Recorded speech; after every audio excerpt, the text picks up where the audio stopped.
Bus எல்லாம் நிறுத்தினாங்க. எவ்வளவு கொடூரமான கிரிமினல் ஆக்டுங்க அது, கிரிமினல் ஆக்டுமா அது. உங்களுக்கு பிடிக்கலன்னா நீங்க பஸ் நிறுத்த முடியுமா? நீங்க யாருங்கம்மா பஸ் நிறுத்துறதுக்கு? அது இந்த இடம் பொங்கி எழுந்தாங்களே ஜனங்க.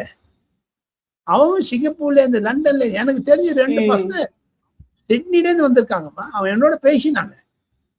எஸ்பி வேணுமணிக்காக நான் ஓட்டு போட போறேன்னு பரமட்டா என்ற இடத்தில் இருந்து வந்திருக்கிறார். எனக்கு தெரிந்த ஆப்த நண்பர் 2 பேர். நான் சிட்னியை போய் பார்த்தேன் அவங்களெல்லாம்.